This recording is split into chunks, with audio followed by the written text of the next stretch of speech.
අද මම මේ වීල් එක ඇතුලේ පැය 10ක් සර්ව් වෙන්නයි යන්නේ. ඉතින් ගයිස් මම කොහොම හරි වීල් එක ඇතුලට නම් ආවා. අපේ චැලෙන්ජ් එක දැන් ඉඳන් ස්ටාර්ට් වෙනවා. ඉතින් ගයිස් මෙහෙම මම හිටියට මේ වීල් එක ඇතුලේ පට්ට දාඩියයි. අපි ඉන්නත් ඕනේ පැය 10ක්.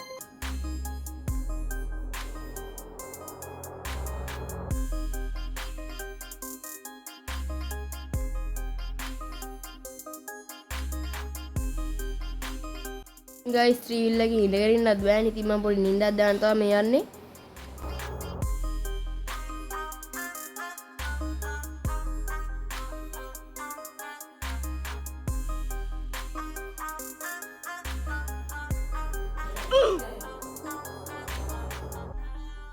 ඉතින් ගයිස් කොටයක් ගත්තා මේ කිරිම.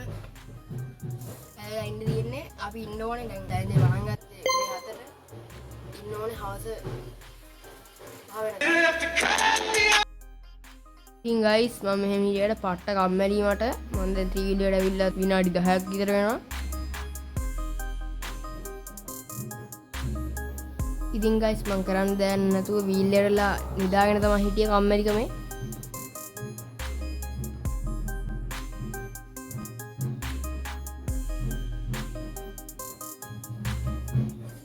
ඉතින් ගයිස් පට්ට දාඩියයි පත්පයි දාඩිය දාලා තියෙන්නේ.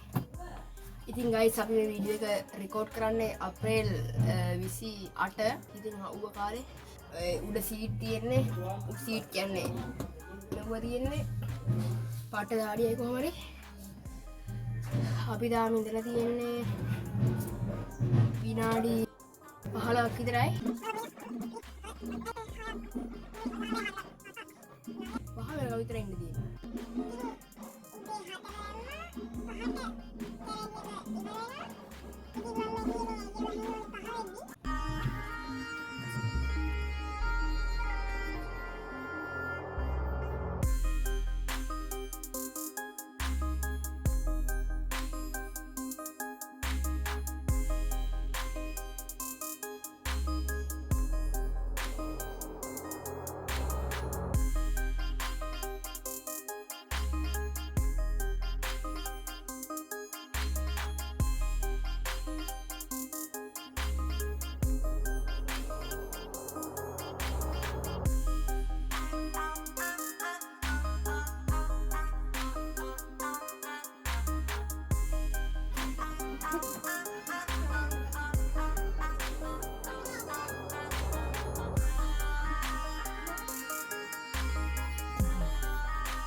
හෝ ඔයාලා බලන්න ඇති මේ මොකද උනේ කියලා. ඉතින් ගයිස් මම මේ වීඩියෝ එක රෙකෝඩ් කරාදී වීල් එක අස්සට මගේ ෆෝන් එක වැටුණා. ඉතින් ගයිස් හරිම කනගාටුයි කියන්න ෆෝන් එක එළියට ගද්දී ෆෝන් එකේ ඩිස්ප්ලේ එක ගිහිල්ලා ආයෙත් අලුත් සුපිරි වීඩියෝ එකකින් සෙට් වෙමු.